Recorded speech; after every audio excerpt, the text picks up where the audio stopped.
Just think that a lot of us will realize, like, prior to going into psychiatry, I always wanted to have my own kids. And then I did my child psychiatry posting, and I realized that there were a lot of things that I thought was normal growing up. Parents teaching us when we were naughty, like scolding us, joking with us at our expense as children. A lot of normal things affect the child so much. And we're not even talking about extreme parents like what Sherlyn has. So it's very important to remember, because I'm sure there's a lot of parents here today, right? That our child don't focus anything. They didn't ask to be born.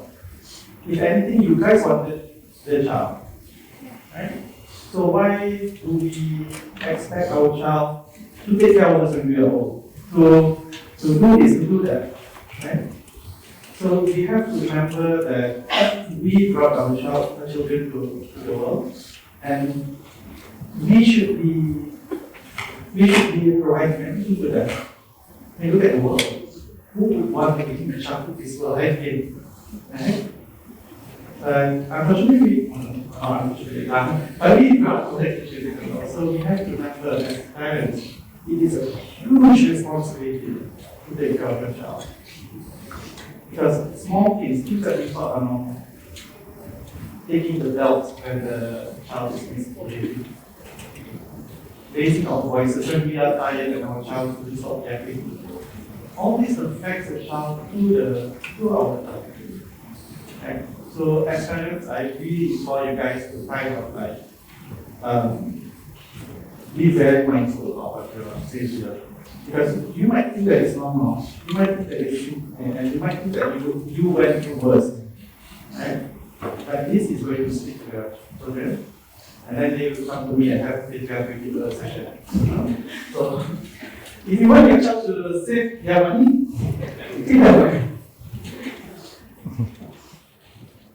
Okay. Someone says, not a question, but thanks, Sherlyn, for helping us girls who struggle feel seen. Yay.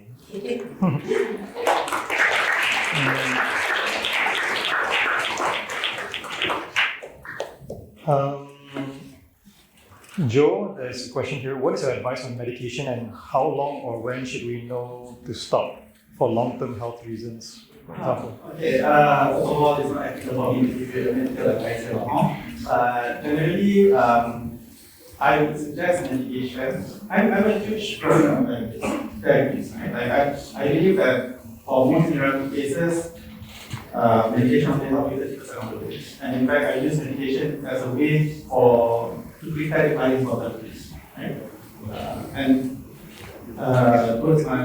To my co-founders, frustration with me, a lot of my patients are doing some medication. How long do you have to be on medication? That depends from case to case. Right? Some people take it for 6 months, some people take it for 2 years, some people take it for lifelong. Right? And most of our medication or psychiatric medication do not have long-term side effects.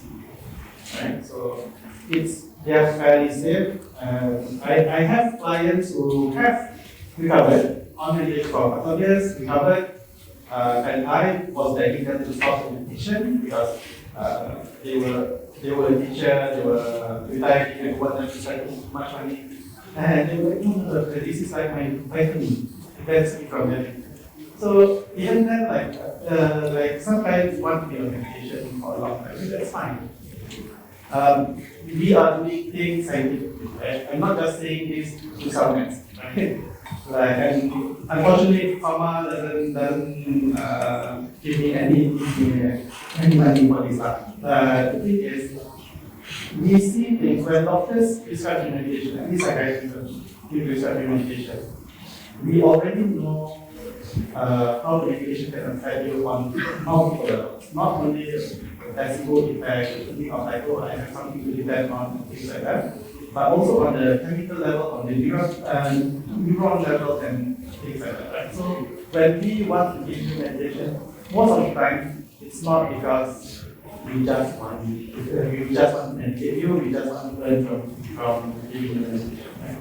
So for most of the friends, it does really help, especially when your position is on at that level where it's already affecting your life. Your work suffers, your relationship with your spouses suffer, your relationship with your children suffers, and friends and things like that, right? So at that point, I would need to start therapy. Because I know you are not ready for therapy. If you are so worried about what anybody talking about you, what I am judging you for, even though I don't judge you, how can I do that for you? So in that sense, medication is really, really important. Right? But for how long, that depends on your personal condition. I cannot say that is a blanket rule. Everybody must take for 6 months. I can't say that. I'm sorry.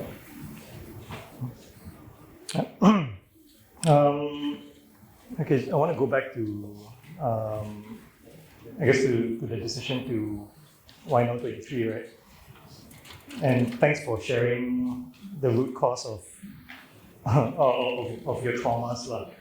Shilin has never been public about this because she's always wanted to protect her family. But so when everything was going down, when she was even being public about her mental health and all that, you couldn't talk about the real issue at hand, right? And I think on the surface, a lot of people think that yeah, okay, you do business, you're going to get stressed, it's okay, but for a lot of entrepreneurs also, it's not just because of the stress from starting a business, right? It might be like in Shilin's case where it's a more long-standing issue, some past traumas and past histories that come into it. My perspective also is that if you want to start a business as an entrepreneur, there's probably something wrong with you also lah. You don't necessarily conform to certain boxes, right? So, question, I guess, is. Why you like up? No, looking at the headline where you say like people are laughing at you for having fat armpits and all that. How did you arrive at the decision that okay, maybe I cannot continue this anymore? We need to sell the business. I was feeling a lot of shame. I couldn't get out of the house. I was just hiding in the room. I'm not doing exercising. I didn't do anything basically. So then I basically just let everyone run, let the business run by itself. Yeah, I remember I was also not fairly passing to you because you were in the company as well. Yeah, but I never really asked if this is something that you like to do or you're interested or not. Yeah, but then so after that, I noticed that I cannot be just simply throw this thing to you. Then I feel like maybe I should just shut it down and take all the responsibility with me instead of asking it to someone else. Yeah, because also remember that Shilin was also not just the cheerleader of the company, but also the face of the company, right? So we tried to do it for like about half a year without her. She basically took a 8-month-long sabbatical from the business lah. And for me, I tried to run the company as best as I can lah. But again, because she was the cheerleader and I'm emotionless, so like I couldn't be that cheerleader. You cannot do the good job. Let's do it. Let's go. Let's fight. And if you ever receive a business tax on Friday, my intern can agree that is nice.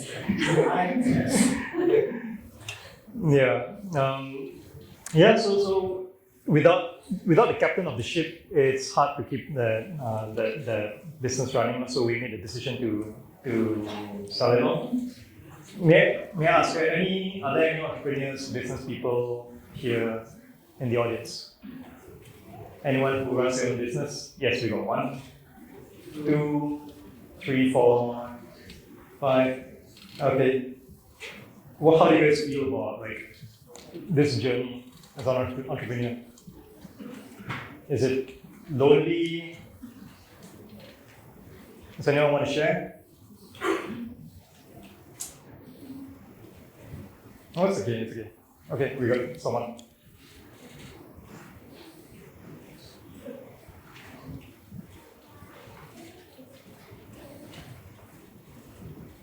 Hi, I'm Keith.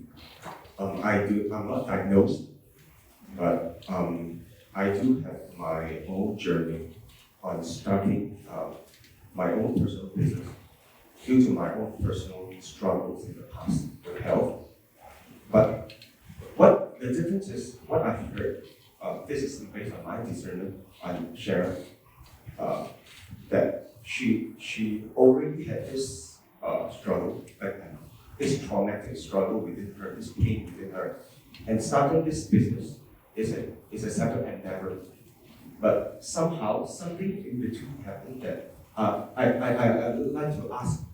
You coped in the past, and you have been coping, and you have coped and found ways to cope. But right now, you're at a point where you're still looking for this freedom within you. Well, for mine, I'm pushing not from fear, but from the place of trying to look for a solution. All right, for my past struggle, it's not a mental one. It's a immunological one. All right. So for my case, it's not so much of the mental breakdown, okay, but it's more energy management. All right, energy management, which is a resource as well. So, well, for you, I'm just asking, during your deepest struggles, during your toughest times, okay, whether you're alone or with anyone, so how do you actually cope? And are you out of the woods? And what do you mean by out of the woods? Are you in a better place? So I'd like to ask you this question. Yeah. That's a good question. How do you cope? And I cope with addictions.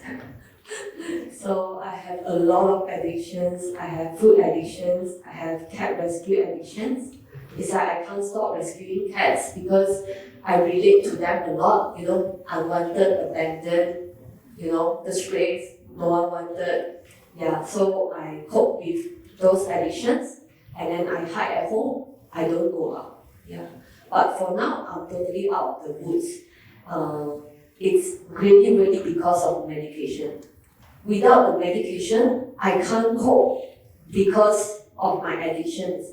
I keep spiraling in the cycle of the addiction. So I gained so much weight. I was like 73 kilo before this from the food addiction. I would just eat the sugar, like brown sugar, white sugar. I would just eat like that, and I would sneakily eat. So I won't let him know, but that's why you must be wondering why the wife getting besar, but never seen me eat. But I was hiding because when he's out, right, that's when I started eating. Yeah. can you talk about addictions? Not what I wish to say, but about coping, right? So the thing about coping is that life gets harder and harder, right? We all have our coping skills. It might be good, it might be not so good, it might be really not good, but we all have our coping skills, right? But the thing is, as you get older, life gets a lot harder. Don't think that once you retire, it's going to be easy. I see a lot of newly retired people having anxieties because they don't know what to do now, having existential crisis and things like that. So, as we use our coping skills, we can handle things, right? We can handle things until we reach a breaking point. And that's when we start to have all these troubles. You mentioned that your problem is immunological, right? I'm very sure it gives you a lot of mental anguish as well. And it's not, even if it's just your energy, and I believe that it's a lot more than that, right? Even if it's just your energy, imagine waking up in the morning and feeling that you can't even go to the simple task, kiss your son on his forehead before he goes to school. How would you feel as a father? How would you feel as a husband? Right? So for me, all these things, all this physical, mental things, is all connected. Right? So this is when you need to realize what is your coping skill. Is your coping skill can your coping skills sustain you when it gets harder and harder? And most of us, unfortunately, we can't. Right? So that's why we need help, that's why we need support, that's why we need a staff that understands us, but a friend that will give free consultation, and things like that, right? Like we need, and I see that Maggie also has supported me a lot in my journey, right? And yeah, so to answer your question, we all have our cooking skills, but we have to recognize when one day is not enough. Yeah. And also, I'd like to add also that every case is different, right? So the way that Shalene copes, the way that Shalene recovers and heals is going to be different for you guys also, because I see this question here saying, knowing and finding out about your emotional trauma, how do you deal with it every day? What mindset and lifestyle change have you done to overcome that scar? In her case, she's fallen in love with pole dancing. So pole dancing is a fitness activity, but it also gives her that, I guess, that self-image and that confidence boost about herself lah. And this is going to be different from person to person also. For some people, active lifestyle might work. For some it might not. For some people, medications might work. For some people, therapy is better, right? So that I think the solution to everyone's problems is going to differ from person to person. So my advice or my recommendation is go seek some professional help, get some professional advice. Don't just take Shaline's word for it or my word for it, right? My way, like, Yeah. like educate yourself, right? Like I had a mentor last time who keep on telling me like, oh, this is exactly how it is based on this paper and this paper. And but he always ended with like, you cannot trust me. You have to be on your own. Because then only that you know what is it, and that's how we do it. So if you deal with your own daily mental health struggles, your own emotional things, you have to find out what fits you. It's true, but Shalene can do it with physical activities as well as with medication. For some people, that's enough. For some people, that's too much. I like how Barry was like, some people can do physical activities and some people cannot. Right? But yeah, so educate yourself. Keep on reading. Right. I mean, just a quick question here. Someone asked tell us more about this Chengal Center. So, Did you put this question to plug us? Okay, so self-plug. All right. So Chengal Center is a holistic integrated mental health center that Johan and I co-founded, and this was primarily because of my experience learning about mental health through Shaline's journey, trying to find and navigate different therapists, different forms of treatment, and also because Johanna. My frustration with the mental health care system in Malaysia. So as an integrated holistic mental health center, we don't just offer medication and psychiatric care. We also have art therapists, we have life coaches, we have psychologists, and so on. Because like I said, every person, every individual has a different journey to healing, and we want to make sure that we can address all of that. Our mission here is really to make healthcare more accessible and democratic to everyone. For my part, you need to say something? Because I think the online service is very important. And also not too last minute booking, but still quite last minute booking. Because I know a lot of people who is like me, struggle a lot. We really needed to see someone very quick. So this is something that the clinic can do, and also they can see you online as well if you need help online, they can see you online.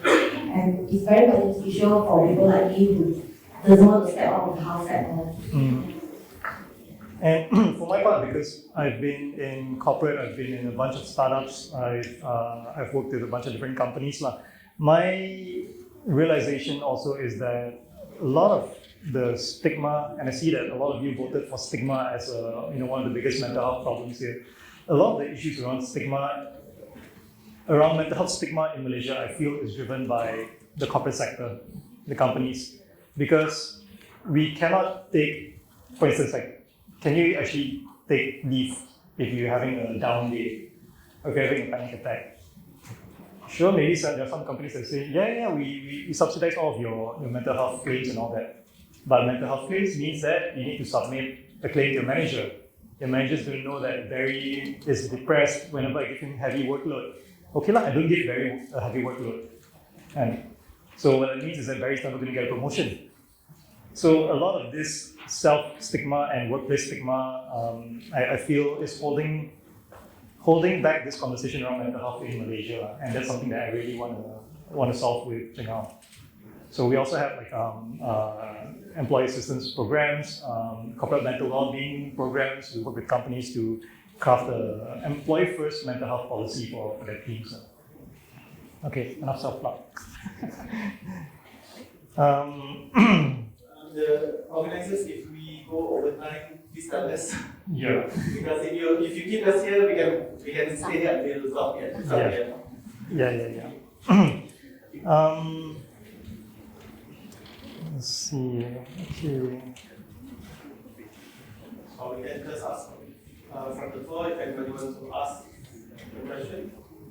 Last question of the session. Okay. No, I got a comment saying maybe not fair to say all people who start businesses got something wrong with them. I admit that no, that was a self joke lah. Sorry, very Acknowledge that. Thank you. To doctor, what would you say to people who say we had it worse? You had it worse. Okay. So this is something that is very funny to me. A lot of, even now my generation are saying to the Gen Zs and the Gen Alphas, like, you know what, read my time.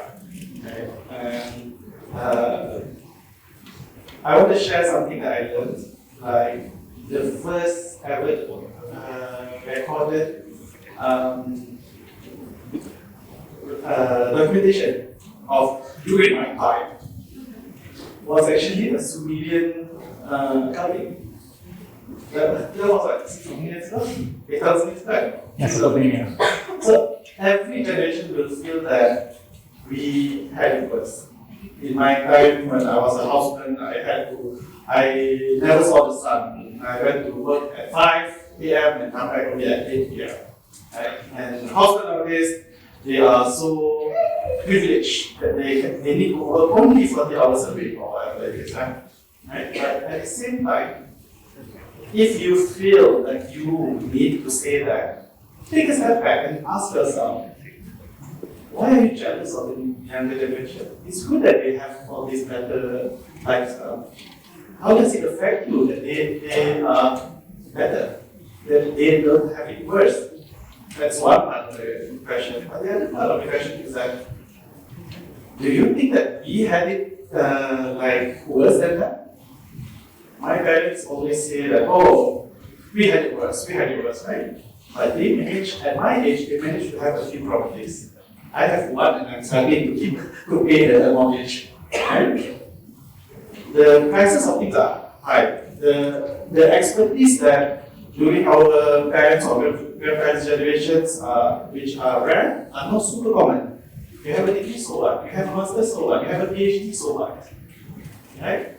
So that's the struggle that maybe those people that come before us don't see that. Right? The stress of having to compete, the stress of so every generation has its own stress. So to answer that question, if somebody asks what do I say to people who say that, I say like, look in the mirror. Look at yourself. How can you say that you had it worse than me when you don't have to struggle as I struggle now? And then for myself, it's like, how can I be jealous of my juniors who are having it better, who have better mental health, who have better mental health awareness? I love it. I love TikTok. I love Instagram and all these things. There's a lot of misinformation, don't get me wrong. But Now I see clients, young clients, 20-year-old, 19-year-old, 15 years old, who are treating their mental health very much seriously compared to my guys who are 60. Why would I want to be jealous of that? I should tell them to do more. Good that you have a better time. Right? So that's my take on it. All right. Any last questions? Anyone wants a mic or anyone wants to submit a question? You can see people running. Okay. Sorry. Yes. Pass the mic.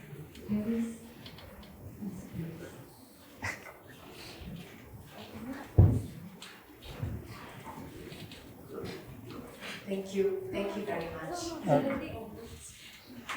Okay, sorry.